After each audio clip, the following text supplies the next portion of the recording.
Bienvenue à tous dans Neutrality Studies. Je suis Pascal Lotaz et je suis aujourd'hui accompagné du Dr. Aaron Good, auteur de l'excellent ouvrage American Exception, Empire and the Deep State.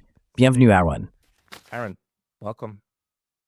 Merci Pascal, c'est un plaisir d'être ici. C'est un plaisir de vous avoir parmi nous. J'aimerais commencer par parler un peu de votre livre que vous m'avez dit devoir bientôt paraître en japonais. Donc, si vous écoutez ce podcast en japonais, restez à l'écoute pour la sortie du livre dans votre langue. Dans cet ouvrage, vous formulez une affirmation ou une observation très fondamentale à propos du système américain que vous décrivez comme fonctionnant selon une répartition tripartite du travail, ou plus précisément du pouvoir au sein du système. Pourriez-vous expliquer ce cadre?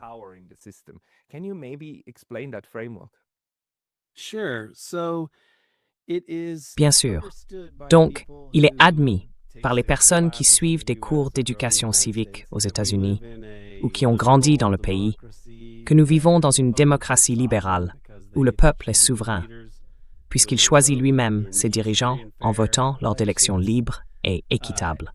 Il est censé exister une forme de pluralisme où différents groupes détiennent du pouvoir, mais où personne ne peut tout contrôler, en raison de ces institutions démocratiques et libérales qui permettent l'autogouvernance, et ainsi de suite.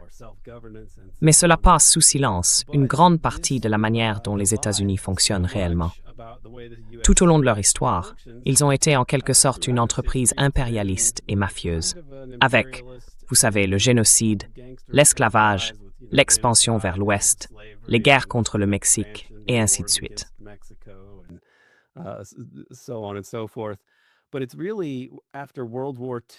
Mais c'est vraiment après la Seconde Guerre mondiale que le caractère du régime américain change. Il devient un empire fondé sur la domination mondiale, visant la suprématie du système capitaliste à l'échelle planétaire. Et pour maintenir cet empire, de profonds changements touchent les institutions et la gouvernance américaine. On assiste à la création de cet État de sécurité nationale qui ne fonctionne ni par le débat, ni par la transparence, ni par le respect de la loi.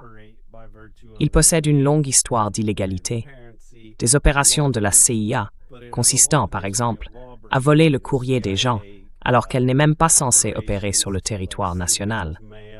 Il mène toutes sortes d'actions, réalise toutes sortes d'opérations dont nous ne connaissons probablement que la moitié, les programmes MKUltra, les tests de drogue, les expériences de contrôle mental sur des Américains à leur insu.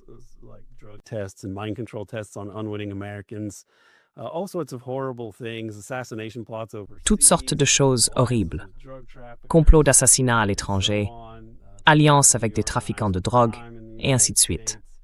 Protégeant le crime organisé aux États-Unis. Tout un niveau d'art de gouverner censé être plausiblement niable, mais dont suffisamment d'éléments finissent par émerger pour que nous disposions d'un vaste dossier historique à examiner, afin de comprendre la manière dont les États-Unis fonctionnent réellement, comme l'avait suggéré Carl Schmitt, dans un état d'exception. Le régime américain est en réalité secrètement exceptionnaliste depuis la fin de la Seconde Guerre mondiale.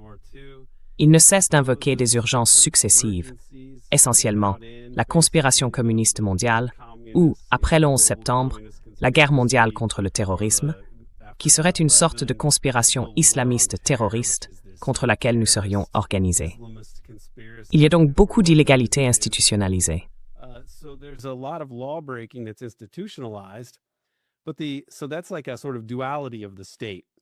C'est donc une sorte de dualité de l'État.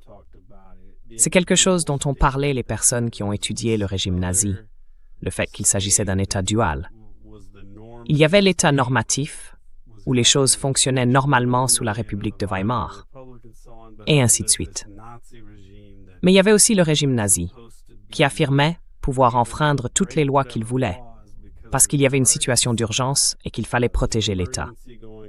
Eh bien, ce genre de logique s'est intégré au régime américain dans l'état de sécurité nationale, et cela lui confère une certaine dualité. D'un côté, les politiciens disent ce qu'ils disent, et de l'autre, les responsables de la sécurité nationale, les espions, et ainsi de suite, enfreignent la loi chaque fois qu'ils le jugent nécessaire et mentent à ce sujet. Et c'est quelque chose de courant. And this is a common thing. Et tu ne parles même pas seulement du droit international, n'est-ce pas? Tu parles du droit interne américain et même des exigences constitutionnelles qui sont régulièrement violées par quelque chose qui n'est pas seulement un syndicat du crime, mais une partie intégrante de l'État, financée par le Congrès, et ainsi de suite, n'est-ce pas? C'est de cela que nous parlons.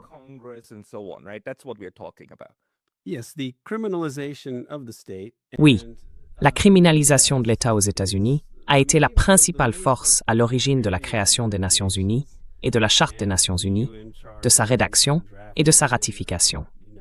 Elle a été ratifiée par le Congrès et constitue donc un traité international, qui, selon la Constitution, en fait la loi suprême du pays.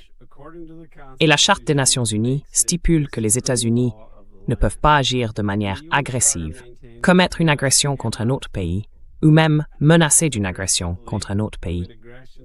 Pourtant, ils le font constamment, ce qui constitue catégoriquement une violation de la Constitution des États-Unis.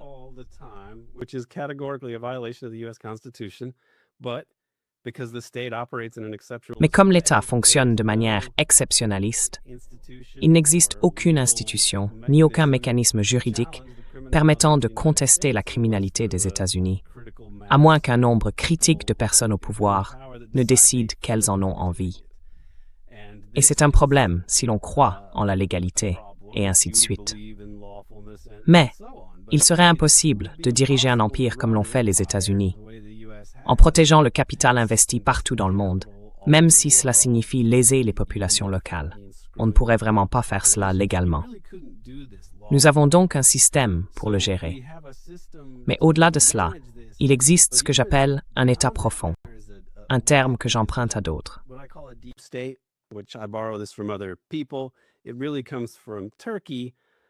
Cela vient vraiment de la Turquie, du système turc et des observateurs de la Turquie. Mais même avant cela, je pense que le véritable antécédent de tout cela est le système politique profond de Peter Dale Scott, dont il a parlé pour la première fois au début des années 1990. C'est une forme de gouvernance qui n'est pas définie par des termes constitutionnels ou juridiques. Une sorte de système sans loi, où l'application se fait à la fois à l'intérieur et à l'extérieur des canaux officiels. Je pense que cette idée a fini par évoluer vers ce que nous appelons l'État profond. Ola Thunander, un chercheur suédois en études sur la paix, a écrit un excellent article à ce sujet au début des années 2000. J'étais sur sa chaîne, oui, un chercheur vraiment remarquable.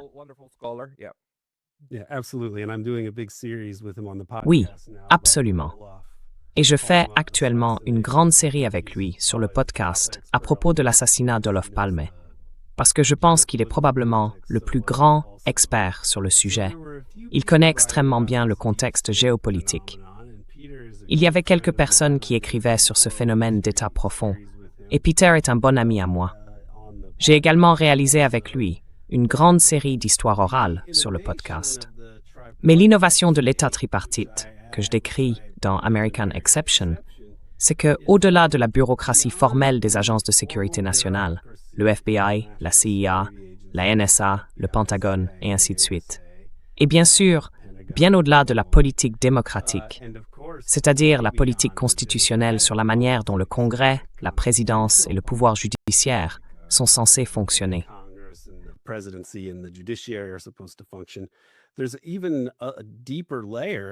Il existe un niveau encore plus profond, faute de meilleurs termes, que l'on pourrait appeler l'État profond, tel que je le définis. J'emploie ce terme de plusieurs façons. L'une d'elles consiste à parler des institutions et des pratiques les plus sensibles, voire criminelles, de l'appareil de sécurité nationale et de sa relation, notamment avec le crime organisé, qui en réalité n'a pas de justification bureaucratique claire. C'est quelque chose de plus profond et de plus oligarchique. En ce sens, cela pourrait être l'État profond. L'État clandestin est une manière de parler de l'État profond. Mais dans un sens plus large, on pourrait l'appeler l'État profond au sens systémique, ou encore le régime profond.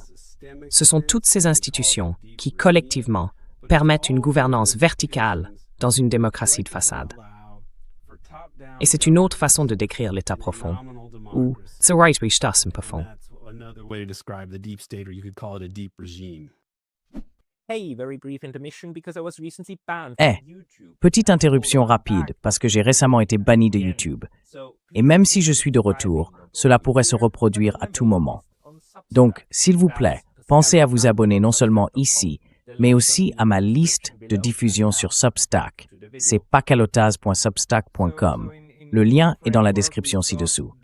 Et maintenant, retour à la vidéo. Alors, dans votre cadre, nous avons le gouvernement officiel des États-Unis avec ses branches et toute la structure constitutionnelle. Ensuite, nous avons la CIA, une sorte de... Comment l'avez-vous appelé déjà? L'État sécuritaire. Et enfin, il y a l'État profond. L'État profond est différent de l'État sécuritaire parce que c'est là que se passe tout ce qui, en gros, n'est pas financé par le Congrès. Est-ce une manière juste de le comprendre? Everything that's basically not funded by Congress happens. Is that a way to understand it? Beyond that, I mean, there's overlap. Au-delà de cela, je veux dire qu'il y a ici un chevauchement avec cet État oligarchique, que l'on pourrait appeler l'État profond, car il domine la politique démocratique par le financement des politiciens. Et ce n'est pas quelque chose qui est expliqué dans la Constitution, comme si les oligarques devaient pouvoir dominer le système grâce à l'argent. Mais il détient également beaucoup de pouvoir sur la grande stratégie et les tactiques de l'État de sécurité nationale. Il est aussi étroitement lié au crime organisé, en particulier au trafic de drogue, qui est extrêmement lucratif. D'après ce que je comprends, les 3 produits internationaux les plus lucratifs sont le pétrole, les armes et les stupéfiants. International commodities are oil, weapons, and narcotics. And the deep state has Et l'État profond, par son partenariat avec le Syndicat national du crime et ses ramifications, a permis aux États-Unis et à l'Empire américain d'instrumentaliser et de tirer profit de la drogue, du trafic international de drogue, qui a des usages dépassant l'argent qu'il génère pour différents oligarques, une fois blanchis et réinjectés dans le système financier. Mais cela engendre aussi le type de corruption, aux États-Unis et dans le monde, dont on a besoin. Ainsi, certains des meilleurs alliés de l'État de sécurité national sont ces alliances politiques profondes entre l'appareil sécuritaire. clandestine operations more easily. This is why the intelligence agencies always partner with criminal organizations. Et le monde souterrain du crime organisé est lié au monde d'en haut, l'oligarchie de la richesse privée, qui constitue en réalité, collectivement, la formation qui contrôle le régime américain. The formation that controls the US regime. Yeah, so I think this is really important. Oui, Under this donc je pense que c'est vraiment important. Je veux dire, selon ce point de vue, la crise de la drogue ou la crise du fentanyl aux États-Unis n'est pas un échec du gouvernement. Du genre, on n'arrive tout simplement pas à attraper les méchants. Non, c'est lié au fonctionnement même du système, à la façon dont l'ensemble du système produit, d'un côté, de la richesse pour quelques-uns et de l'autre, de la misère et la guerre à l'étranger. Donc, c'est une composante à part entière de tout le système dans ce cadre, n'est-ce pas? part and parcel of the entire system in that framework, right? Yes, and I know less about Oui. the dynamics. Et je connais moins bien la dynamique des problèmes liés au fentanyl aux États-Unis et ce type de trafic de drogue, ainsi que les personnes qui en sont réellement responsables. Mais il est plus facile de comprendre comment le commerce de l'héroïne et de la cocaïne s'est développé aux États-Unis et comment il a été protégé par diverses opérations de la CIA et par des organismes chargés de l'application de la loi. Je veux dire, l'exemple le plus spectaculaire, ou plutôt stupéfiant, de cela est Meyer Lansky, qui a été utilisé par les États-Unis pendant la Seconde Guerre mondiale. Ils lui ont dit « Nous voulons que vous nous aidiez à protéger les docks contre le sabotage, Monsieur Lansky, qui dirigeait le Syndicat national du crime, afin que l'effort de guerre se déroule sans encombre et que vous puissiez contrôler la main-d'œuvre et tout le reste, et empêcher la subversion sur les docks en utilisant vos compétences. » subversion at the docks using your skills. And he says, okay, well, you're going to need to release my friend Et il dit, Charles. d'accord, eh bien, vous allez devoir libérer mon ami Charles Luciano, Lucky Luciano, de prison, ce qu'ils font. Et ces types ont travaillé pour l'oncle Sam pendant la Seconde Guerre mondiale, au début des années 1940. En même temps, Meyer Lansky entretenait une relation de travail avec le Bureau fédéral des stupéfiants et le FBI. Hoover dirigeait bien sûr le FBI et Harry Anslinger dirigeait le Bureau fédéral des stupéfiants. Tous deux avaient collaboré avec Lansky à partir, je crois, de 1937, lorsqu'ils ont fait tomber le principal trafiquant de drogue de l'époque, un certain Louis Buchalter, qui, je crois, dirigeait également l'appareil d'assassinat de la pègre appelé Murder Incorporated. Mais bon, c'est une autre histoire. L'essentiel, c'est qu'ils ont fait sortir Luciano de prison. They sprang Luciano from jail. They worked with the guy who ran the National Crime Syndicate. Ils ont travaillé avec le type qui dirigeait le syndicat national du crime. En 1945, Harry Truman a remis à Meyer Lansky la médaille présidentielle de la liberté lors d'une cérémonie secrète, dont on ne parle pas beaucoup. Vers 1945 ou 1946, Lansky a également mis en place un réseau de trafic de drogue à Mexico avec un certain Harold Meltzer qui en assurait la gestion. Et pour blanchir l'argent de la drogue provenant de cette filière d'héroïne de Mexico, il a créé la ville de Las Vegas. Ainsi, Las Vegas, qui comptait déjà d'autres gangsters, généralement pas italiens dans ce milieu, mais plutôt issus de la mafia juive ou sioniste, des gens comme Mo Dalitz et Nicky Cohen, ont fondé Las Vegas. Ils l'ont corrompu.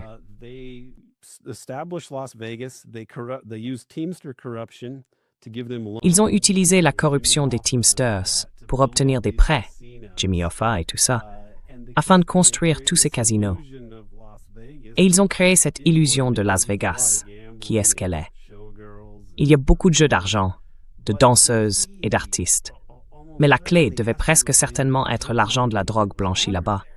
C'était une somme d'argent énorme, et elle était essentiellement protégée en raison de la relation entre Lansky, le syndicat et l'appareil de sécurité nationale. C'est un énorme scandale, en réalité, mais un scandale si vaste, impliquant tant de personnes, qu'il est trop grand pour échouer. Et cela a joué un rôle dans l'histoire des États-Unis. C'est en partie la raison pour laquelle les États-Unis n'ont pas pu enquêter sur l'assassinat de JFK, parce que d'un côté, on a fait en sorte qu'ils paraissent liés aux Soviétiques, ce qui aurait pu mener à une guerre nucléaire.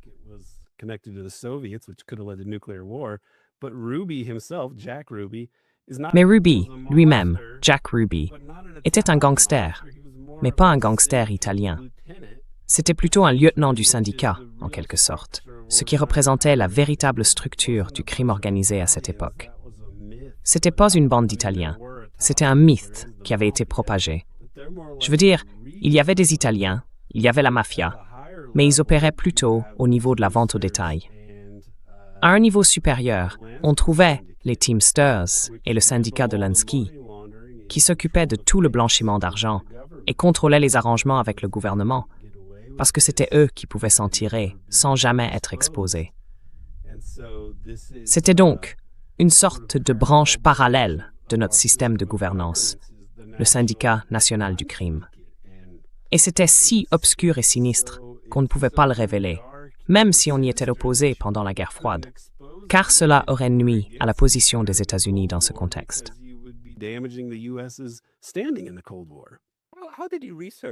Eh bien, comment as-tu fait tes recherches là-dessus? Comment découvres-tu cela? Je veux dire, je suppose que la réponse, c'est que ces informations sont en fait simplement disponibles. Les données existent. C'est juste que les gens ne font pas le lien ou ne les intègrent pas vraiment dans la recherche en sciences politiques.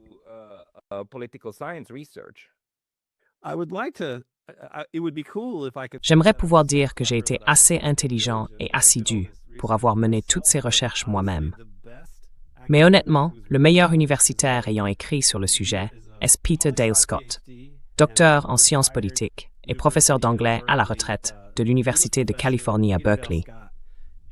Son livre « Deep Politics and the Death of JFK » a été publié en 1992, je crois, par University of California Press.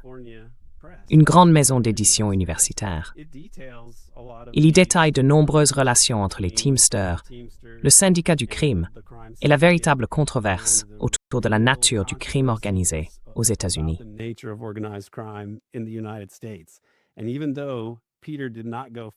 Et même si Peter n'est pas allé plus loin sur ce point, notamment en le reliant davantage à Israël, il expose beaucoup des informations nécessaires pour expliquer bon nombre de ces épisodes.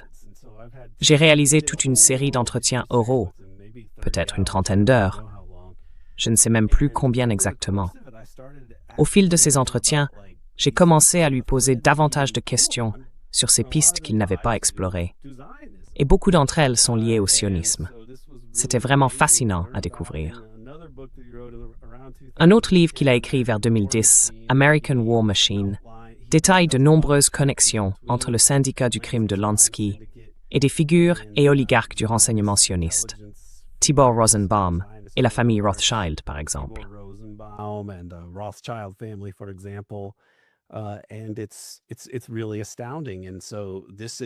Et c'est vraiment stupéfiant. Ce lien entre le syndicat du crime en Israël et le syndicat du crime au sein de l'establishment américain, le régime américain, est extrêmement explosif. Il joue un rôle dans tous ces grands événements politiques aux États-Unis qui ne sont jamais vraiment expliqués ni pleinement jugés. Je parle de l'assassinat de JFK, du Watergate, de l'affaire Iran-Contra. Même le 11 septembre comporte également des éléments liés à la drogue. Ce sont des événements politiques qui ont fait basculer les États-Unis dans une direction sombre, découlant de cette relation profonde entre le régime et le crime organisé.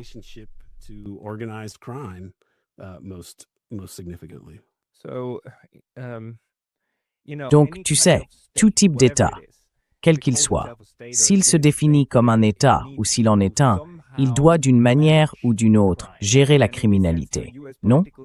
Et en ce sens, le système politique américain fait la même chose, mais pas de la façon à laquelle on s'attendrait, c'est-à-dire en essayant de la réprimer. Non, il vit dans une relation symbiotique avec elle.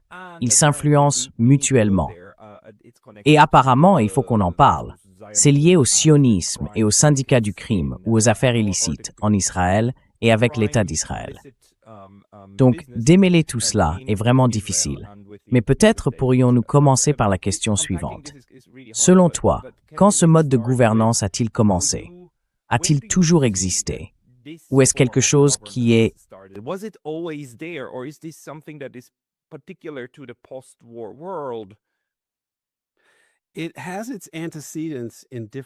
Cela trouve ses antécédents dans les différentes relations que le syndicat du crime organisé entretenait avec les oligarques du capitalisme, les barons voleurs et ainsi de suite, tout au long de l'histoire des États-Unis. Mais c'est véritablement l'ère des machines politiques et de l'âge doré qui porte la corruption à un autre niveau. Ces machines politiques sont essentiellement comme de petits syndicats du crime dans certaines villes. Tammany Hall, la machine Pendergast à Kansas City, ses différents fiefs. Exactement. Il y a eu la prohibition qui a donné énormément de pouvoir au crime organisé, et ces gens sont devenus des oligarques légitimes aux États-Unis.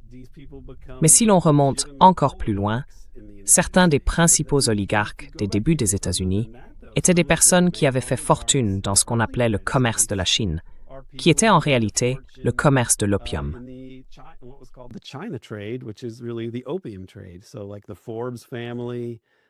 Alors, la famille Forbes, les premiers Lowell Mills, tu sais, la première industrialisation des États-Unis avec l'industrie textile dans le Massachusetts, tout cela a été fondé avec de l'argent de l'opium, n'est-ce pas? C'est donc comme la base du capitalisme américain. Le campus de l'université Yale, la Russell Trading Company, leur a donné toutes ces terres et cet argent. Tu vois, les fondateurs de Skull and Bones venaient de la même compagnie de commerce d'opium. Donc, les universités de l'Ivy League ont été largement financées par cet ancien argent de l'héroïne. Il y a toujours eu cet élément criminel et sa relation avec l'oligarchie américaine, qui a été une composante fondamentale du capitalisme américain. Et dans les années 1920, la prohibition est arrivée et a vraiment dopé le pouvoir de ces entités. Quand la prohibition a pris fin, le trafic de drogue est devenu une source de revenus encore plus importante pour le syndicat.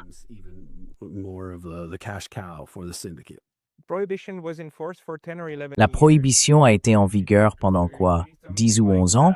Non. De 1922 à 1933, quelque chose comme ça. Et était-ce une tentative délibérée? Ou est-ce l'un de ces moments où l'on peut dire « Oh non ». C'était une véritable conséquence involontaire d'une idée puriste de la façon dont la société devrait fonctionner.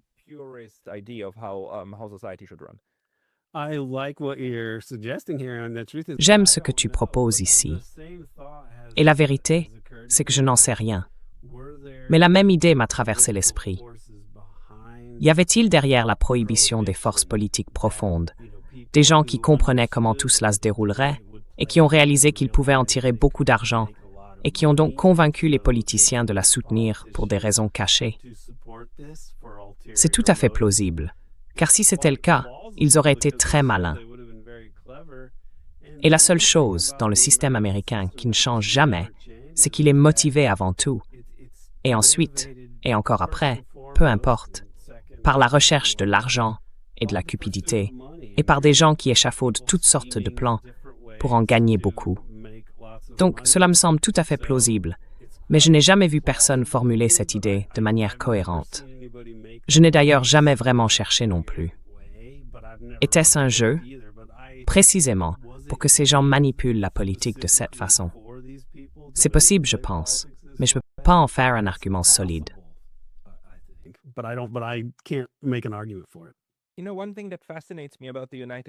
Vous savez, une chose qui me fascine aux États-Unis, c'est que beaucoup de réflexions, surtout en matière de politique étrangère, ne se font pas dans des silos, mais en groupes, n'est-ce pas? Des groupes qui parfois s'opposent et parfois vont exactement dans la même direction. Les États-Unis d'avant 1945, ou disons d'avant 1941, me semblent être un pays où il existait en réalité un groupe très très fort de partisans de la retenue. Et ces partisans à l'époque se qualifiaient eux-mêmes de neutralistes, n'est-ce pas? Ils pensaient que les États-Unis devaient rester neutres. Après la Seconde Guerre mondiale, cela a été renommé, requalifié en isolationnisme. Donc aujourd'hui, on appelle cela isolationnisme parce que c'est un terme plus péjoratif, n'est-ce pas? C'est extrêmement insensé. Oui, sortir et bombarder des gens, ça c'est de l'internationalisme. Rester chez soi et ne pas tuer de gens, ça c'est de l'isolationnisme. Mais le groupe à l'époque voyait les choses différemment. Et il y a toujours eu, depuis la Constitution, tu sais, les Quincy Adams et les autres, des gens qui soutenaient que les États-Unis ne devaient pas partir à la recherche de monstres. Et bien sûr, le groupe qui a fini par l'emporter a fait exactement le contraire. Oui, il y a un monstre à chaque foutu coin de rue et il faut aller y mettre le feu. Cette trajectoire, peux-tu peut-être en parler un peu dans ton cadre d'analyse, expliquer comment elle s'est mise en place et aussi, encore une fois, comment elle se relie au sionisme et à la cause d'Israël?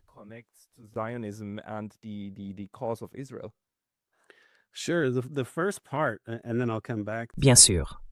La première partie, et ensuite je reviendrai sur l'aspect sioniste de la question. Mais le capitalisme est une entreprise de gangsters depuis le tout début. Vous avez ces gens en Angleterre qui volent la terre de leurs compatriotes, les biens communs dont les gens dépendaient pour subsister sous le féodalisme. Ils avaient au moins cela. Mais ensuite, il y a eu ces entrepreneurs qui voulaient créer une industrie textile. Alors, ils volent la terre au peuple pour pouvoir élever des moutons destinés à cette industrie et gagner beaucoup d'argent. Cela provoque des bouleversements dans la société là-bas. Et l'impérialisme en est le résultat. Vous avez cette population excédentaire et ce désir d'obtenir plus de terres, de ressources pour les entreprises commerciales. Alors, le premier endroit où ils vont, c'est l'Irlande. Et ils brutalisent les Irlandais sans pitié.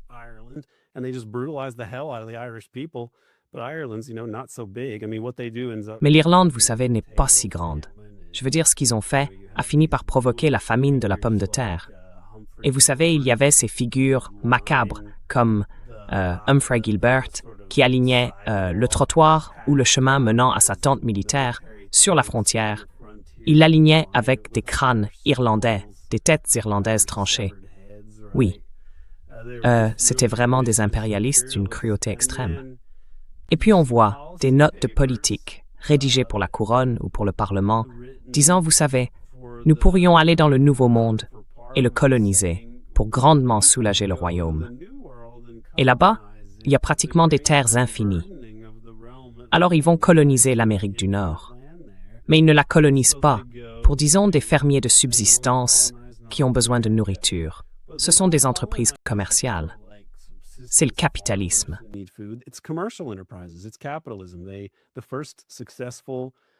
La première entreprise commerciale réussie en Amérique du Nord pour les Anglais fut le tabac.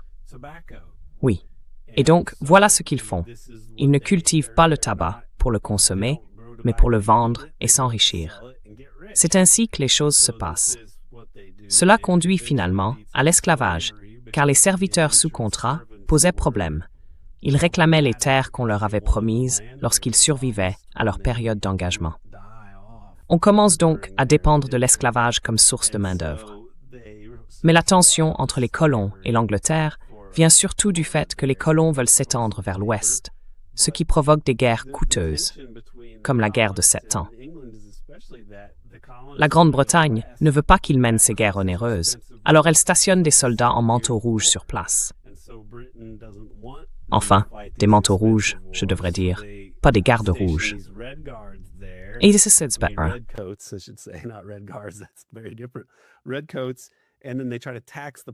Les tuniques rouges.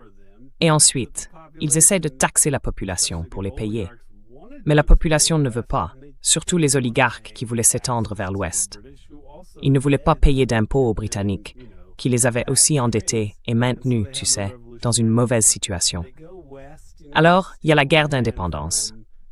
Ils partent vers l'ouest, volant des terres et tuant les Indiens tout du long. Ils continuent à pousser toujours plus loin vers l'ouest. Ils achètent la Louisiane à Napoléon, puis ils prennent la Californie, le Texas et l'Arizona au Mexique, en plusieurs étapes.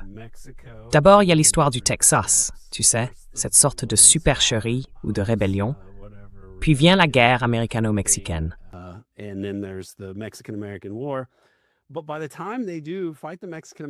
Au moment où ils livrent la guerre américano-mexicaine, vers le milieu des années 1800, dès qu'ils font cela, au lieu de simplement s'arrêter et de dire « D'accord, nous avons accompli notre destinée manifeste », ils envoient l'amiral Perry dans la baie de Tokyo. Cela se passe avant même que la guerre de sécession ne soit menée. Et il est là parce qu'il continue simplement à aller vers l'ouest. C'était une vision impérialiste consistant à pousser toujours plus loin vers l'ouest, et même l'atteinte de la Californie ne les a pas arrêtés. Il y avait plus d'argent à gagner en Asie, et c'était la première tentative d'aller plus loin dans cette direction. Ainsi, cela a été une entreprise impérialiste dès le début. À la fin des années 1800, il y a aux États-Unis des forces plus populistes qui ne veulent plus d'empire. Ils voulaient que les États-Unis aient une économie plus encadrée, ou en quelque sorte planifiée. Pas une économie planifiée comme dans un État socialiste à part entière, mais quelque chose qui tendait dans cette direction. Et puis, il y en avait d'autres qui pensaient que non, les États-Unis devaient aller chercher des marchés à l'étranger, et ainsi de suite. Ce sont ces derniers qui ont gagné. On assiste alors à l'annexion d'Hawaï et de Guam, puis à la guerre hispano-américaine. À ce moment-là, cela a suscité une controverse. Certaines personnes s'y opposaient, des gens comme Mark Twain et Andrew Carnegie. Ils s'opposaient à l'impérialisme américain. Il y avait une grande ligue anti-impérialiste, financée par un grand oligarque, Carnegie. Voilà.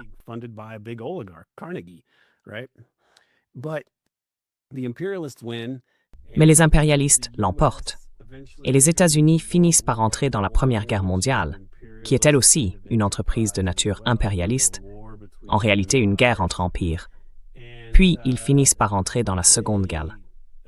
Je passe sur beaucoup de guerres mondiales. Je passe sur beaucoup d'événements, mais je suppose que les gens connaissent à peu près cette histoire. Au moment où la Seconde Guerre mondiale est sur le point d'éclater, l'impérialisme est bien présent. Henry Luce, qui fait partie du Council on Foreign Relations, et Roosevelt confient à ce conseil la tâche d'élaborer une stratégie pour les États-Unis. Et cette stratégie, c'est essentiellement le siècle américain, selon laquelle les États-Unis vaincraient les ennemis de la liberté pour ensuite établir un empire. Non pas un empire de la liberté.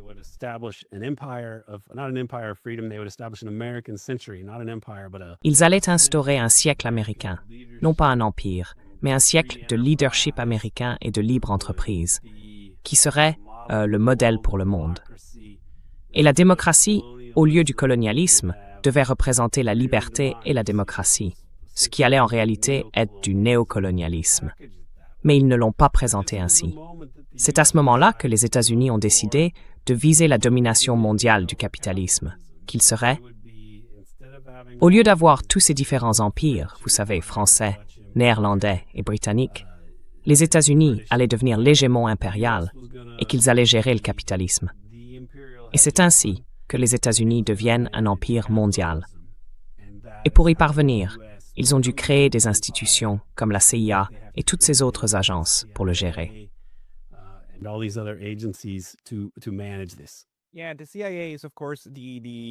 Oui, la CIA est bien sûr issue de l'OSS, n'est-ce pas? C'était déjà très important pendant la Seconde Guerre mondiale.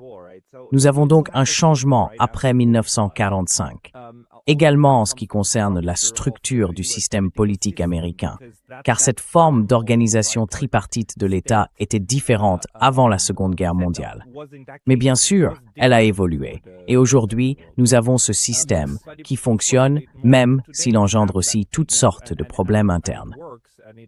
Et nous allons parler d'Israël dans un instant.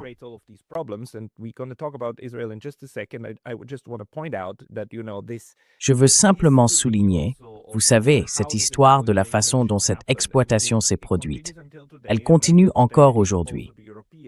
Et même maintenant, les Européens pensent que le colonialisme et tout cela appartiennent au passé, que nous n'y croyons plus. Et bien sûr, c'est complètement faux. C'est toujours ancré. Hier encore, enfin, il y a 6 ou 12 heures, il y a eu un vote aux Nations Unies, une résolution appelant à des réparations pour l'esclavage, afin de corriger les injustices historiques. 3 pays ont voté contre. Tu veux deviner lesquels? Moi, je le sais. Et ce qu'elles ont toutes en commun, c'est qu'il s'agit de populations blanches, vivant dans des régions du monde dont elles ne sont pas originaires. Exactement. L'Argentine, Israël et les États-Unis.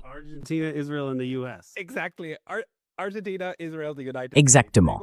L'Argentine, Israël, les États-Unis. Ils ont voté contre et 52 se sont abstenus. Et sans surprise, ce sont essentiellement tous les Européens, plus le Japon. D'accord. Le seul qui me surprend, c'est, je crois, le Cambodge ou la Colombie, l'un des deux. Je pense que le Cambodge s'est en fait abstenu, mais peut-être que le représentant n'était tout simplement pas là. Bref, revenons à notre sujet. C'est juste pour dire que cet état d'esprit est loin d'être terminé. Nous vivons encore en plein dedans, n'est-ce pas? Mais si nous tournons maintenant notre attention vers ce que Mearsheimer appelle les États-Unis et Israël liés par la hanche, si je te comprends bien, ce ne sont pas seulement les gouvernements américains et israéliens qui sont liés par la hanche, ce sont aussi les syndicats du crime. Et tout le monde est lié à tout le monde.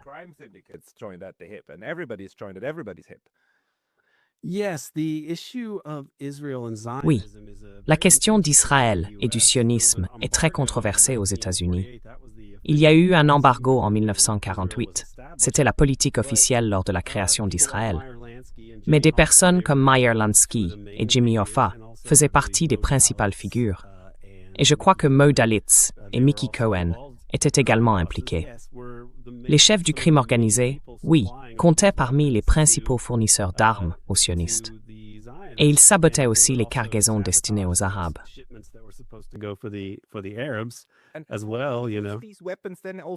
Et ces armes ont aussi été utilisées pour combattre les Britanniques, non? Je veux dire, ces groupes terroristes en Palestine ont commencé à faire exploser des choses. Enfin, c'était dans les années 1920 et 1930. mais il faisait sauter des postes de police, des hôtels britanniques, et ainsi de suite. Donc, c'était déjà financé par la connexion américaine? Oui. Je suppose que oui. Enfin, je connais mieux les efforts de financement entrepris dans les années qui ont immédiatement suivi la création d'Israël. Mais il y avait une scission entre ce que voulaient officiellement les États-Unis, c'est-à-dire ne pas soutenir les sionistes là-bas, maintenir essentiellement un équilibre entre les Arabes et les sionistes. En somme, une politique qui ne compliquerait pas leur diplomatie dans la région, et les partisans d'une ligne dure sioniste. Et Harry Truman est une figure clé à cet égard. Il a été critique dans certaines de ses lettres à propos de ce que faisaient les Israéliens. Mais en fin de compte, il aurait accepté un énorme pot de vin en 1948, qui aurait pu être décisif de la part d'un oligarque sioniste juif, peut-être 1 ou 2 millions de dollars, comme dans un train pendant une tournée de campagne ou quelque chose de ce genre.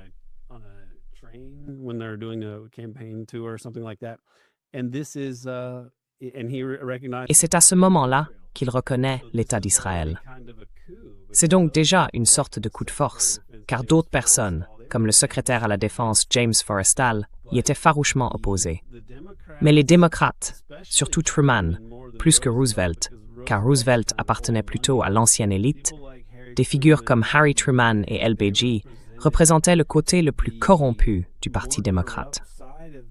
Et les démocrates étaient le parti le plus lié au crime organisé des deux, ce qui rendait le sionisme des syndicats, en particulier celui des Teamsters, plus pertinent dans la politique du Parti démocrate. Ils devaient composer avec leurs sources de pouvoir, dont une partie provenait des syndicats, entre autres, qui étaient corrompus par la pègre et donc par le sionisme, davantage que celle des républicains.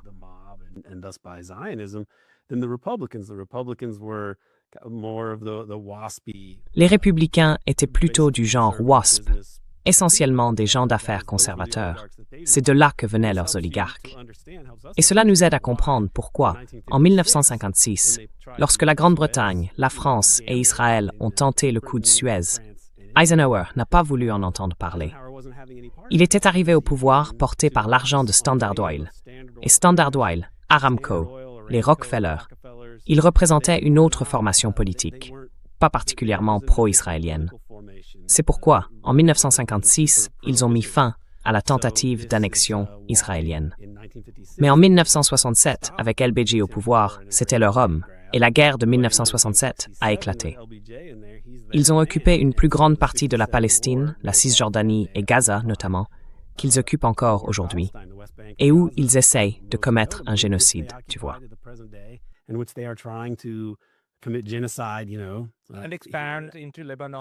Et s'étendre au Liban. S'étendre. Je veux dire, le but du jeu est désormais si évident qu'il me paraît vraiment incroyable qu'une si grande partie de l'Occident continue de prétendre que tout cela est uniquement à cause du 7 octobre, parce qu'ils ont été attaqués. C'est uniquement à cause de cela. Rien ne se serait passé sans cela. Mais d'accord, bon, revenons à l'analyse politique de la façon dont nous en sommes arrivés là, où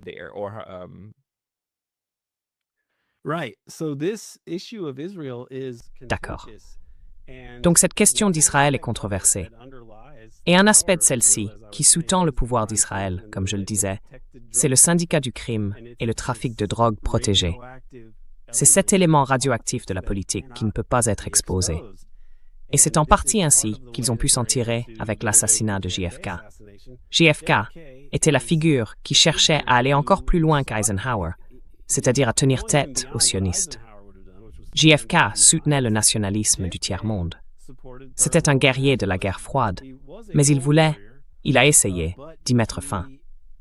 Il a tenté d'empêcher Israël d'obtenir la bombe autant qu'il le pouvait, car il savait que cela serait très déstabilisant et néfaste pour la région. Il soutenait des dirigeants comme Nasser. Il voulait résoudre la crise des réfugiés palestiniens, et les sionistes s'y opposaient. Il voulait que le lobby sioniste s'enregistre comme agent étranger, car c'est ce qu'il était. Et c'était une autre bataille très importante qu'il a menée. Donc il a mis en colère ces gens-là. L'AIPAC, qui à ce jour n'est pas enregistré comme tel, n'est-ce pas? Ce n'est pas enregistré comme groupe de lobbying. Et c'était l'American, je crois que c'était le American Zionist Council, que lui et Robert Kennedy visaient, en essayant de les forcer à s'enregistrer. Mais l'AIPAC est le descendant direct de cette organisation. Oui. Et ce n'était pas le seul groupe que Kennedy avait irrité. Les pétroliers, le grand milieu du pétrole, ne l'auraient pas aimé non plus. L'électorat Rockefeller, le clan de la Standard Oil, ne l'aurait pas apprécié, car sa politique envers l'Indonésie aurait conduit les intérêts Rockefeller, Freeport Sulphur, à perdre cette mine d'or incroyablement lucrative que seuls Allen Dulles et les Rockefeller connaissaient vraiment.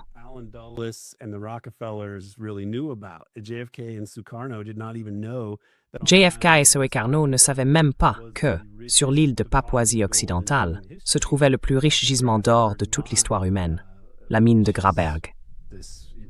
C'est une réserve incroyable de richesses minérales, vraiment. Et Sukarno, le dirigeant de l'Indonésie, ignorait même son existence. Les Néerlandais, eux, le savaient et ont tenté de se battre pour la conserver, mais ils ont perdu ce combat. Le plan que Kennedy et Dag Hammarskjöld avaient conçu consistait à faire administrer la Papouasie occidentale par l'ONU et à lui permettre d'être indépendante, sans faire partie de l'Indonésie. Mais ni Dag, ni JFK ne connaissaient l'existence de tout cet or. Puis Dag Hammarskjöld a été tué, et cela reste douteux. Oui, ils sont tous deux morts. C'était déjà un mobile suffisant pour tuer l'un ou l'autre, même si l'affaire indonésienne n'était pas le seul motif.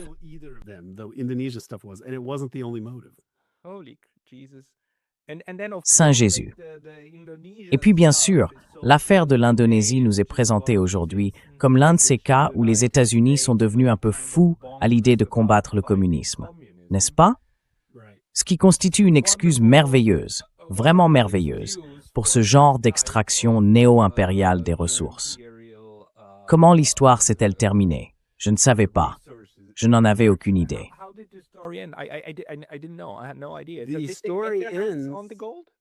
L'histoire se termine sur l'or. Oui, l'histoire se termine avec... Enfin, elle ne se termine pas vraiment. Mais un point clé, c'est que tu tues JFK. Et puis en 1965, LBJ aurait apparemment autorisé la CIA.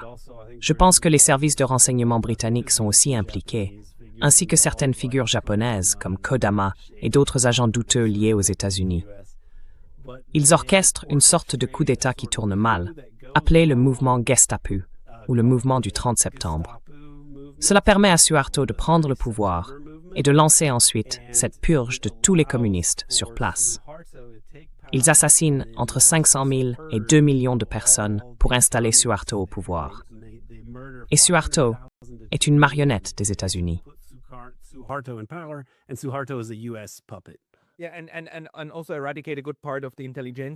Et aussi éradiquer une bonne partie de l'intelligentsia indonésienne, tuer les universitaires.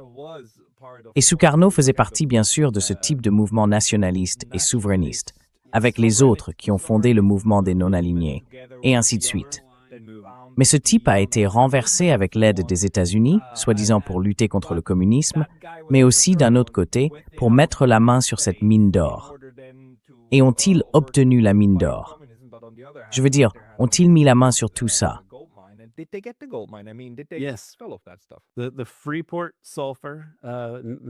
La Freeport Sulphur Company, une entreprise liée au Rockefeller, une société dans laquelle les Rockefeller ont des intérêts, a fini par obtenir cela. C'est la mine Freeport-McMoran, et ils ont maintenant un partenariat avec l'armée indonésienne. Mais cela est devenu un grand sujet, de plus en plus discuté, sur ce qui s'est réellement passé là-bas au XXIe siècle, grâce à un film de Joshua Oppenheimer intitulé The Act of Killing, que tout le monde devrait voir. J'ai eu la chance, lorsque j'enseignais, d'organiser un court hommage à Peter Dale Scott, et il est intervenu sur Zoom. Daniel Ellsberg était également présent, ainsi que Joshua Oppenheimer, qui a remercié Peter. Il a dit « Peter, ton poème sur l'Indonésie a été mon inspiration. Sans cela, je ne sais pas si j'aurais fait ce film. My inspiration. If it wasn't for that, I don't know that I would have made this movie. And that movie changed history and it made the Indonesians look Et ce film a changé l'histoire. Il a amené les Indonésiens à regarder cela pour la première fois. Mais la façon dont c'est compris aux États-Unis aujourd'hui, certaines personnes ont lu le livre de Vincent Bevins, j'en oublie le titre, mais son livre sur l'Indonésie parle des massacres qui y ont eu lieu et de la manière dont la CIA et l'Occident y ont pris part. Cependant, il n'aborde pas les éléments plus explosifs que l'historien australien Greg Polgrin a évoqués, à savoir que l'Occident, tout porte à le croire, a en réalité organisé le coup d'État qui a échoué, lequel a ensuite servi de prétexte au massacre. Ce n'était pas simplement une opportunité du genre « Oh, on a une chance de tuer plein de gens, faisons-le ».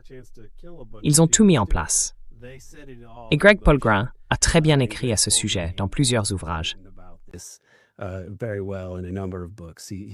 Il est en quelque sorte obsédé par cette affaire depuis des décennies, ce qui est vraiment fascinant. Il a aussi un nouveau livre qui va sortir à ce sujet. Donc, c'est une partie de la guerre froide qui en dit long sur ce qu'est réellement les États-Unis en tant que chef du capitalisme. En fait, il s'agit essentiellement de maintenir le colonialisme et les relations économiques coloniales sans domination formelle. C'est le néocolonialisme. C'est le système en place depuis la fin de la Seconde Guerre mondiale.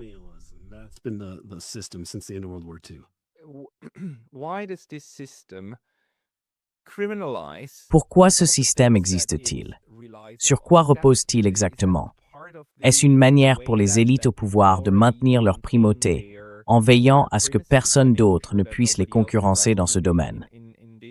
Parce que tu sais, ce sont tous des centres de pouvoir qui soit s'opposent, soit collaborent. Cela doit bien expliquer tout cela, non? Et c'est ainsi que se forme la politique étrangère que nous voyons comme le symptôme du fonctionnement interne de ces forces.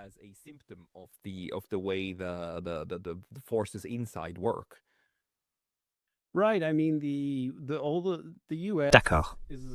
Je veux dire, les États-Unis sont un système où les riches sont vraiment ceux qui détiennent le pouvoir. Il y a une étude réalisée par 2 chercheurs de Princeton et de Northwestern, Gillens et Page, je crois, publiée en 2016, où ils ont utilisé des méthodes classiques de sciences politiques pour montrer en gros que c'est exactement comme C. Wright Mills l'avait dit en 1956. La personne moyenne n'a en réalité aucun pouvoir sur la politique. Oui, bien sûr, cela montre à quel point la science politique est médiocre, puisqu'il leur a fallu 60 ans pour rattraper C. Wright Mills.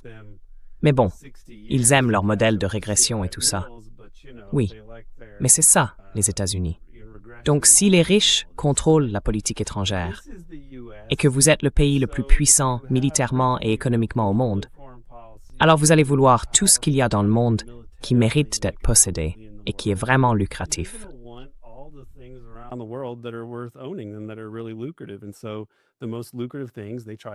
Ainsi, les choses les plus lucratives, ils essaient de les contrôler.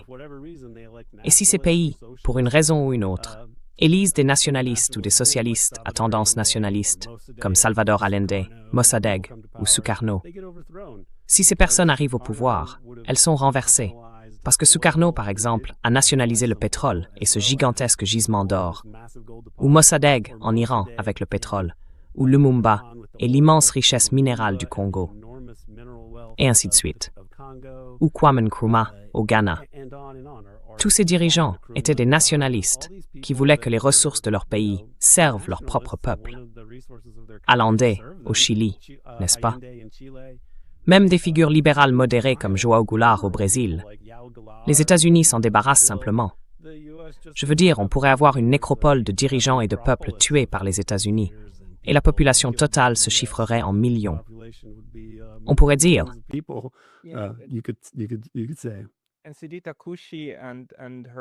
et Sidi Takushi et sa collègue ont également écrit à ce sujet, et nous disposons de jeux de données à ce propos. Ils ont montré que les interventions étrangères des États-Unis ont en réalité commencé à augmenter après 1989, après la fin de la guerre froide. Il y a eu 2 fois plus d'interventions après 1945 qu'avant, puis à nouveau un doublement approximatif après 1989. Donc, cette tendance à s'ingérer, à intervenir dans les affaires d'autres pays, puis à crier au loup, même lorsqu'il n'y a vraiment rien, à propos de quiconque ferait soi-disant quelque chose de similaire aux États-Unis, comme dans l'affaire du Russia Gate. C'est assez révélateur, n'est-ce pas? Encore une chose à propos du sionisme.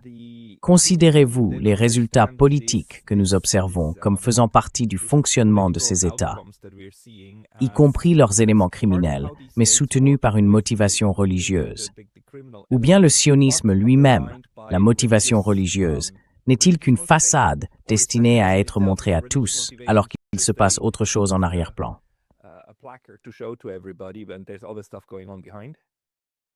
Je ne sais pas combien, parmi les oligarques sionistes américains, sont réellement des juifs pratiquants au sens propre, ni à quel point ils sont réellement attachés à la Torah et à tout cela. Ou les sionistes chrétiens évangéliques. Même eux, la montée du christianisme évangélique aux États-Unis coïncide à peu près avec un tournant, une véritable poussée de la droite, et la montée du sionisme et du christianisme évangélique semblent liés. Ils sont également associés aux grands acteurs du pétrole qui ont promu ces méga-églises, et ainsi de suite. Quelqu'un pourrait donc examiner de plus près comment les oligarques ont façonné le christianisme évangélique et ses liens avec le sionisme. Mais la question du sionisme aux États-Unis, le pouvoir des oligarques en est un aspect, et il y a aussi ces organisations de lobbying, comme celles dont parlent Walt et Mearsheimer. En Amérique, tout est à vendre. Et si l'on y met assez d'argent, on peut dominer n'importe quel domaine.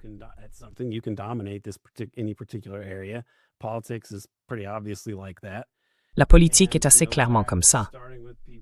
À l'époque, en commençant par des personnes comme le sénateur Fulbright et même Barry Goldwater plus tard, on disait que le Congrès était contrôlé par les sionistes et que cela nuisait gravement à la politique étrangère des États-Unis. Nous avons besoin d'une politique étrangère qui serve les intérêts des États-Unis. Le problème, c'est que les sionistes sont tellement imbriqués dans l'État profond américain et dans toute cette criminalité. Il y a quelque chose que Peter Dale Scott appelle l'alliance grise, qui est la relation institutionnalisée entre l'appareil de sécurité nationale, les forces de l'ordre et le crime organisé.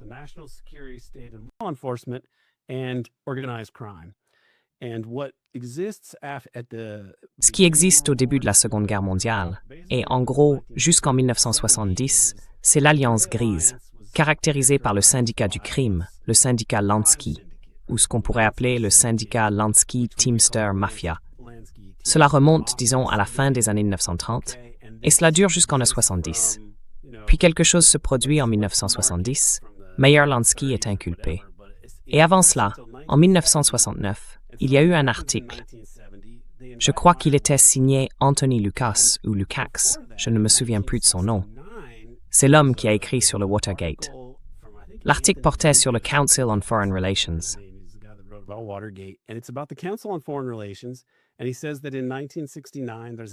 Il dit qu'en 1969, il y a eu cette réunion du Council on Foreign Relations, et ces vieux types WASP disaient « Nous devons vraiment changer la politique secrète, l'appareil de politique étrangère, parce que ça commence à poser un peu trop de problèmes, et il faut qu'on le repense, n'est-ce pas? » Et puis Lansky est inculpé 1 an plus tard.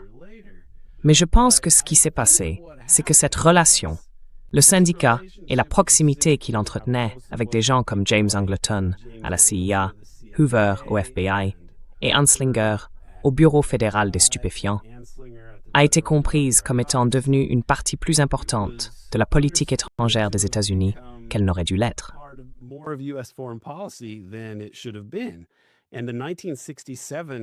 Et la guerre de 1967, la guerre en Israël et en Palestine, où ils volent la terre morale aux Palestiniens, ils déclenchent la guerre. C'est essentiellement une guerre non provoquée, préventive, une guerre d'agression. Cela est précédé par une série d'événements étranges en 1967, vers février ou mars de cette année-là. Il y a un article dans le magazine Rampart sur le financement par la CIA de groupes étudiants nationaux et aussi de groupes de la société civile pro-arabe en lien avec l'ISIS. Les Rockefeller et Aramco, ils manipulent potentiellement la politique au profit des Arabes. La CIA à ce moment-là en fait partie. Voilà. Et donc cela est révélé. Et cela embarrasse vraiment la CIA. C'est le plus grand scandale auquel elle a été confrontée jusqu'alors. Et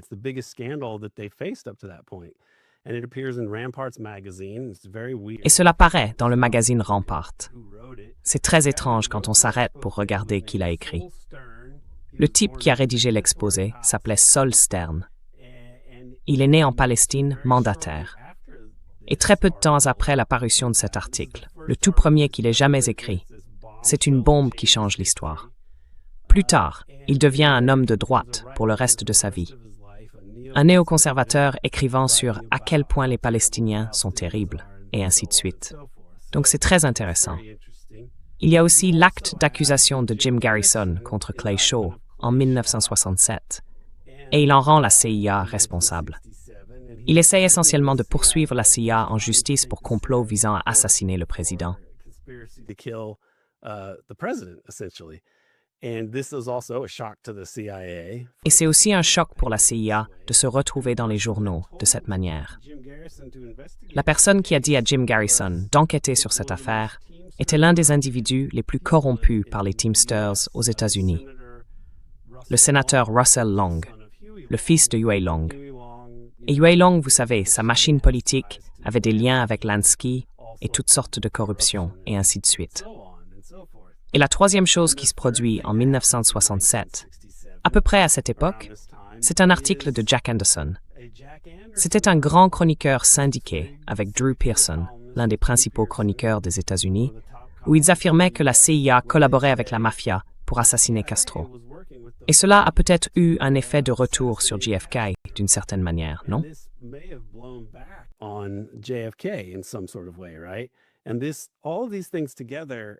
Tout cela finit par prendre de court, ou par désarçonner, la CIA institutionnelle, qui en 1967 était encore plutôt favorable aux Arabes. Et par conséquent, Richard Helms, pour une raison ou une autre, eh bien, il estime que une autre chose que fait LBJ lorsque paraît cet article sur l'affaire cubaine, la mafia et JFK, c'est qu'il ordonne à la CIA de rédiger un rapport de l'inspecteur général avouant essentiellement leurs crimes.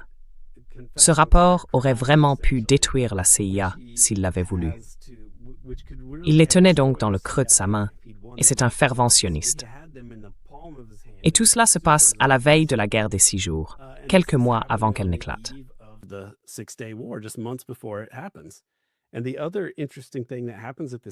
Et l'autre chose intéressante qui se produit à cette époque, c'est que Howard Hughes prend la direction d'un grand nombre de ces casinos de Las Vegas, gérés par Lansky et la mafia juive.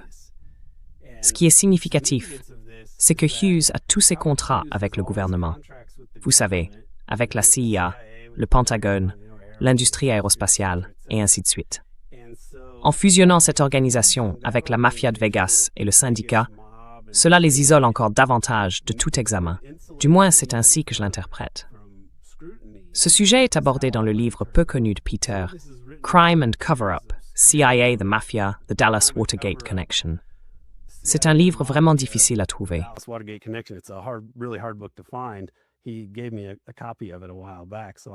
Il m'en a donné un exemplaire il y a quelque temps, donc j'en ai un original. Mais il n'écrit pas sur cet angle israélien. Il parle simplement de toutes ces choses étranges qui se produisent. Et il a une phrase jetée en passant, où il dit qu'il se passe beaucoup de choses dans le monde à cette époque, comme la guerre des 6 jours. Mais ensuite, il n'examine pas cela plus en profondeur. Donc tout cela montre que ce n'est pas seulement le lobby. La raison pour laquelle j'entre dans ces détails, et j'espère que ce n'est pas plus d'informations que les gens peuvent assimiler, c'est que ce n'est pas seulement ce dont parlent Walt et Mearsheimer à propos du lobby israélien, des dons politiques et des groupes de réflexion.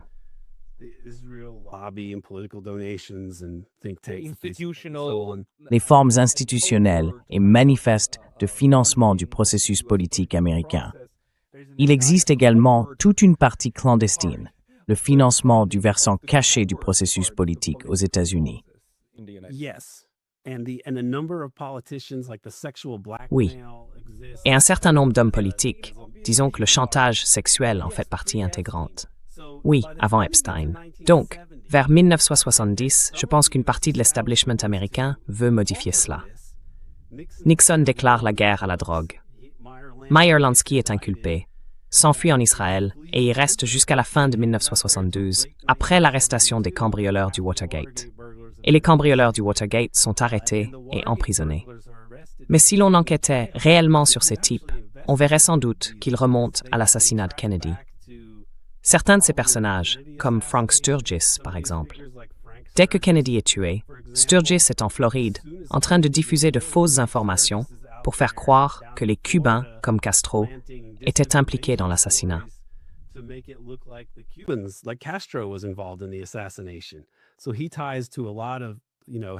Donc, il relie beaucoup de, tu sais, magouilles ou autres sales combines au camp américain.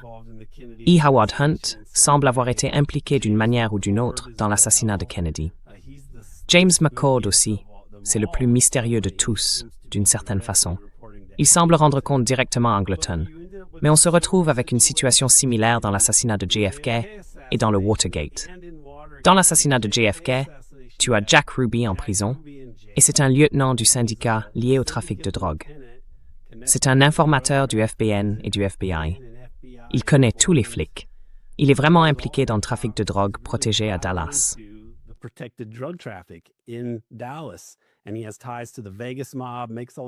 Et il a des liens avec la mafia de Las Vegas. Il passe tous ses appels à des figures de la mafia de Vegas dans les semaines précédant l'assassinat. Et si on devait enquêter là-dessus, on mettrait simplement au jour un niveau de corruption insensé. Il finit donc par mourir en prison, même s'il avait obtenu un nouveau procès. Il a dit aux journalistes qu'il avait été mis dans cette situation par des gens très puissants, qui ne voulaient pas que les vrais faits soient révélés. Il disait en gros qu'il y avait un complot et qu'il en faisait partie. Et c'est pour cela qu'il a tué Oswald.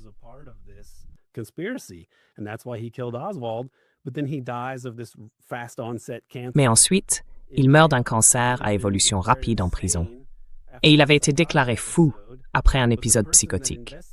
Mais la personne qui l'a évalué était Jolie West, ce psychiatre notoire de la CIA impliqué dans le programme MKUltra, qui semble avoir drogué Jack Ruby la veille de son examen avant de le déclarer fou. Je veux dire, c'est ce qui semble s'être passé. C'est incroyable, le niveau de corruption dans ce pays. J'étudie cela depuis un moment, mais j'ai l'impression que maintenant, avec toute l'affaire Epstein qui refait surface, il y a une réorganisation une fois que Lansky part pour Israël.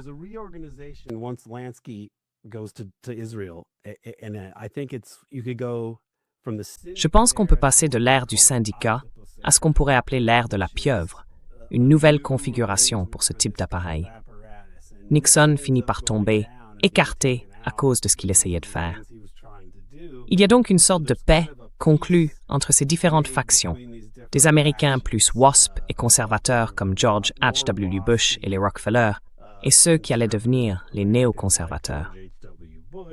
Et une alliance fragile se maintient pendant le reste des années 1970 et jusque dans les années 1980.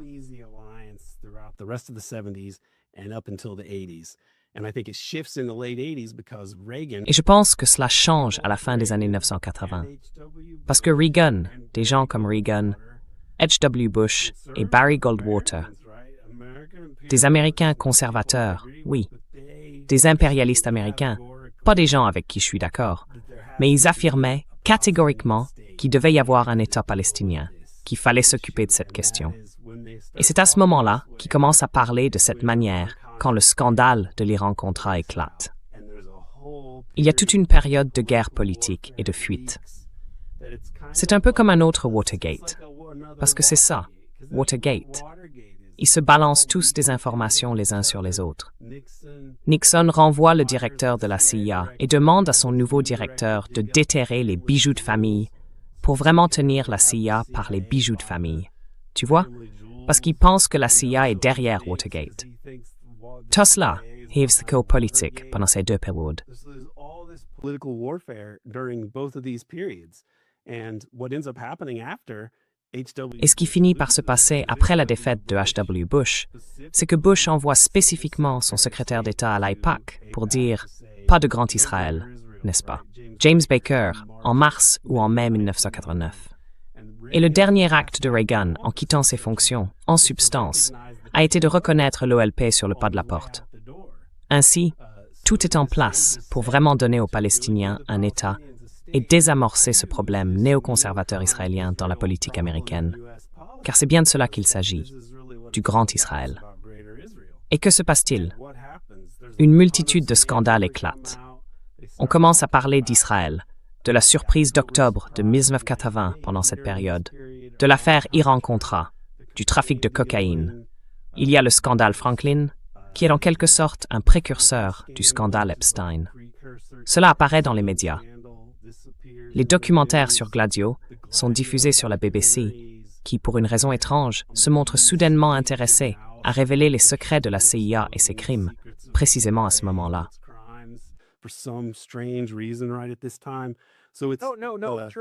Non, non, non. Les normes journalistiques, n'est-ce pas? Parce que tenir les puissants pour responsables, c'est ce qu'ils font. Tout le reste n'est qu'une théorie du complot.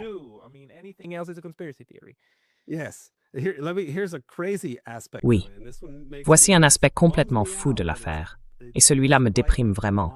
Mais c'est assez stupéfiant quand on comprend de quoi il s'agit. Le film JFK d'Oliver Stone est un chef-d'œuvre, mais il sort en 1991, justement au moment où ces questions sont brûlantes. Et il est financé, le producteur exécutif est Arnon Milchan, connu pour être un agent israélien. Oui. Alors pourquoi aurait-il voulu faire adopter la loi sur les archives JFK, sortir le film d'Oliver et amener les gens à réfléchir à JFK? Parce que Israël a probablement participé à l'assassinat, mais à la demande du Pentagone et d'autres oligarques, et ainsi de suite.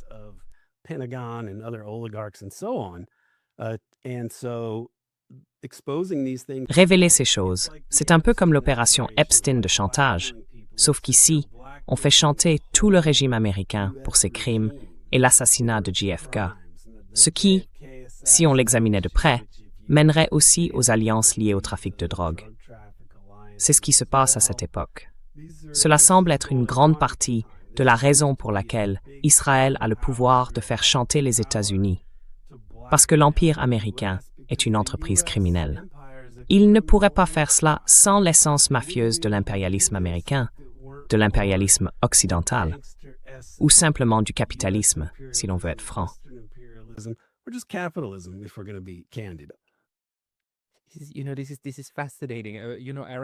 C'est fascinant. Tu sais, Aaron, c'est très difficile de te suivre, simplement parce que tu connais tellement de noms et d'événements. Mais cette manière de présenter les États-Unis comme un acteur politique, où le crime est intégré au système, et où cette façon occulte de faire de la politique, même en violation de lois très claires, fait partie du système, est essentielle pour comprendre comment l'ensemble de la machine fonctionne. Et malheureusement, à part ton livre et quelques autres, cela ne fait tout simplement pas partie de la science politique. Ce n'est pas ainsi que les gens l'envisagent, parce que ces éléments, ces figures, ne figurent évidemment pas dans les ensembles de données et sont donc essentiellement ignorés comme déterminants du système politique américain.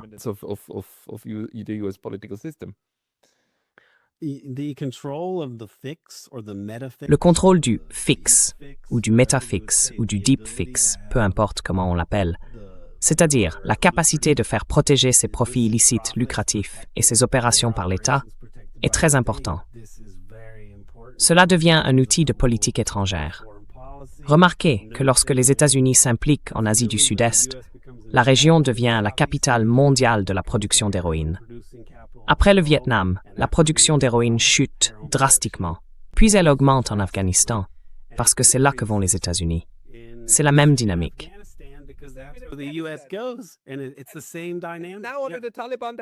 Aujourd'hui, sous les talibans, tout cela a disparu, car tout le monde sur place sait qu'il faut s'en débarrasser. Cela remonte au 19e siècle, au commerce de l'opium et aux guerres de l'opium en Chine. Les empires européens et les États-Unis comme prolongement de ceux-ci, c'est ainsi qu'ils conçoivent le fonctionnement de leur système. They just that's how they see their systems run, and it's yeah. I mean, the slave trade is a hugely lucrative Je veux dire, la traite des esclaves est une partie extrêmement lucrative du capitalisme et de l'histoire du capitalisme, tout comme le trafic de drogue. Il n'y a tout simplement rien que ces acteurs économiques ne soient prêts à faire, car c'est ainsi que la civilisation humaine a toujours fonctionné. Et c'est ainsi que l'impérialisme a opéré. Tant qu'une forme d'internationalisme légal et pacifique n'aura pas atteint une masse critique à l'échelle mondiale, nous resterons coincés dans cette situation. Mais c'est aussi pour moi une source d'un certain optimisme. Le système est tellement fou qu'il a permis à des acteurs tout aussi fous de devenir vraiment puissants, en particulier les sionistes, vous savez, après ce que j'appelle l'ère du poulpe, qui vient après que Lansky a été mis en captivité.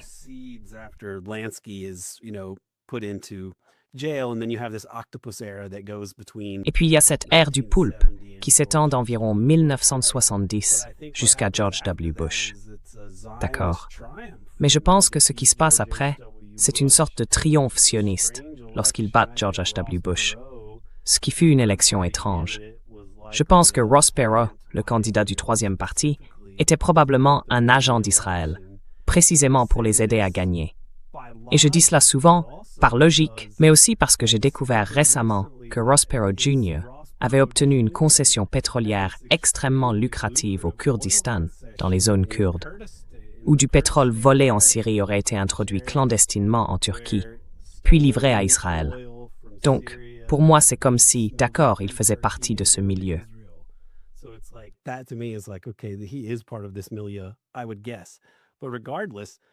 Je suppose. Mais quoi qu'il en soit, on pourrait appeler cela l'ère Epstein, parce qu'Epstein était impliqué. Des personnes comme Epstein et Wexner faisaient partie de ces réseaux Iran-Contra, mais ils sont devenus encore plus puissants par la suite. Le genre de lobby néoconservateur, ou réseau sioniste, c'est comme un syndicat 2.0, où on pourrait l'appeler le régime Epstein. Si on le voulait, on pourrait le décrire ainsi. Et c'est ce avec quoi nous devons composer jusqu'à aujourd'hui. Cette évolution du syndicat jusqu'en 1970, avec Lansky et sa protection par la CIA, le FBI, le FBN, puis l'ère de la pieuvre, où ce sont les Saoudiens, et la BCCI, la banque BCCI. Tu as entendu parler de cette banque, n'est-ce pas? Non, qu'est-ce que la banque BCCI? La BCCI Bank, c'est la Bank of Credit and Commerce International, et elle a été créée en 1972 pour remplacer la Castle Bank, qui était plus corrompue par Lansky, tu vois, le sionisme, etc., mêlée à la CIA, non? Donc Castle Bank tombe, mais ensuite apparaissent deux nouvelles banques de la CIA, Nugan Hand et BCCI. La BCCI est plus connectée. Elle implique des personnes liées à Israël, mais aussi des Saoudiens et des Pakistanais. Donc c'est américain, non? C'est un remplacement. Mais en 1992, la banque est démantelée, et la personne qui s'en charge est Robert Morgenthau, issu de l'une des plus grandes familles sionistes des États-Unis. Il s'en prend à elle, comme le capitaine Ahab traquant sa baleine.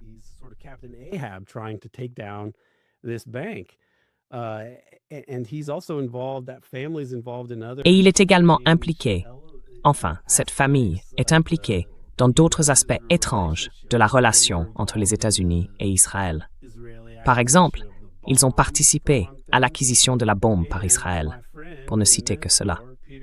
Et mon ami et mentor, Peter Dale Scott, dans les années 1970, lorsqu'il essayait d'enquêter sur l'assassinat et d'obtenir la réouverture de l'enquête, vous savez, une nouvelle investigation qui a fini par avoir lieu au Congrès, il était rémunéré par une famille qui lui permettait de travailler dans un groupe de réflexion à Washington. Et les personnes finançant cela étaient la famille Morgenthau, afin de révéler l'assassinat de Kennedy, de le ramener à la conscience publique et finalement d'obtenir des auditions au Congrès.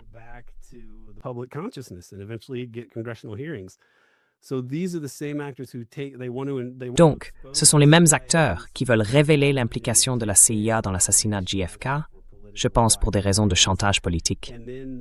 Ensuite, ils ferment la BCCI au début des années 1990, selon moi, pour nuire à H.W. Bush et l'associer à la criminalité, comme dans l'affaire Iran-Contra. Et le clou de toute cette histoire autour de George H.W. Bush, c'est que quelques jours avant l'élection, le procureur inculpe Caspar Weinberger, qui était, si je me souviens bien, le secrétaire à la défense de Reagan, et qui est impliqué dans Iran-Contra. L'acte d'accusation mentionne George H.W. Bush comme quelqu'un qui était au courant de tous les crimes liés à Iran-Contra, ce qu'il avait nié jusqu'alors. Donc cela se produit à la veille de l'élection, et cela nuit aux chances de H.W. Bush.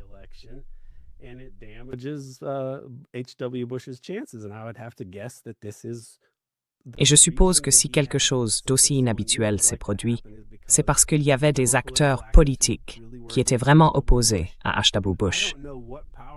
Et je ne sais pas quels intérêts puissants auraient préféré Clinton à H.W. Bush, à part les sionistes et les néoconservateurs, car il s'opposait aux néoconservateurs.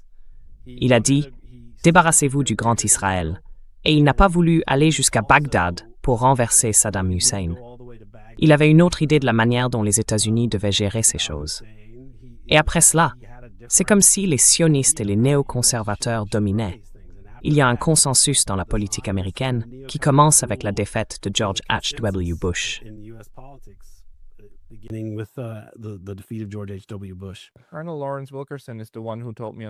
Le colonel Lawrence Wilkerson est celui qui m'a dit dans cette émission que le navire commandé par H.W. Bush était très solide, bien organisé.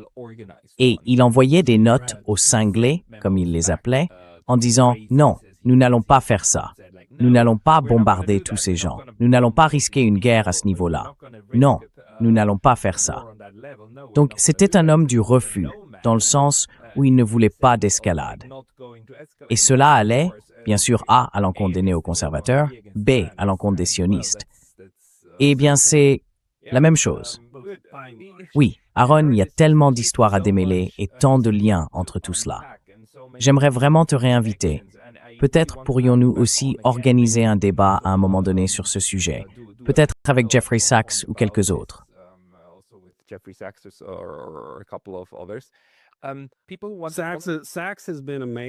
Sachs a été incroyable à bien des égards, et Larry aussi.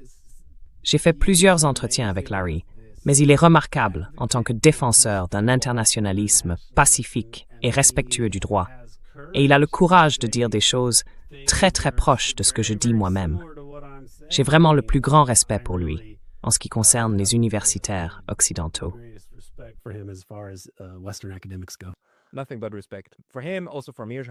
Rien que du respect pour lui, ainsi que pour Mearsheimer et les autres, même lorsqu'ils ne sont pas forcément d'accord sur les fondements théoriques. Mais avoir le courage de dire réellement ce que tes recherches t'amènent à comprendre, c'est quelque chose qui manque à beaucoup de gens, malheureusement. Je suis heureux que tu fasses partie de ceux qui l'ont. Et pour les personnes qui veulent te suivre et écouter ton travail, ton podcast s'appelle bien American Exception, n'est-ce pas? Oui, sur Patreon, ouais. American Exception, le podcast sur Patreon. Y a-t-il d'autres endroits où les gens peuvent te trouver? J'ai bien un Substack et j'essaie d'y publier aussi les nouveaux podcasts. Si vous n'êtes pas sur Patreon et que vous voulez les écouter ou les regarder sur Substack, vous pouvez également consulter les articles que j'écris de temps en temps. Mais en réalité, le podcast American Exception est sur Patreon. Ou, si vous ne voulez pas dépenser d'argent, nous mettons pas mal de contenu en ligne sur la chaîne YouTube American Exception. Mais oui, Patreon, c'est ce qui me permet de gagner ma vie. Ma thèse est trop radicale. Je ne pense pas avoir beaucoup de chances d'obtenir un poste titulaire. Donc, le podcast a été une véritable bouée de sauvetage pour moi. C'est là que les gens peuvent suivre mon travail.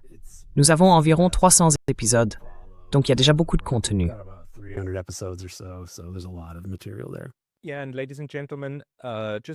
Oui, et mesdames et messieurs, tout comme le journalisme critique, le travail académique critique a désormais vraiment besoin du soutien direct du public, car les institutions ne nous financent plus nécessairement. Ce n'est pas tout à fait vrai. Il existe encore des endroits où nous sommes les bienvenus. L'un d'eux est en fait Kyoto, au Japon, et le Japon en général. Assez curieusement, le monde universitaire y est extrêmement libre, mais nous vivons tous dans différentes parties du monde. Procurez-vous un exemplaire du livre d'Aaron, American Exception, Empire and the Deep State. Aaron, très bien. Merci beaucoup pour votre temps aujourd'hui. Aaron, good. Thank you very much for your time today. Thank you, Merci Pascal. Ce fut un plaisir. Pleasure.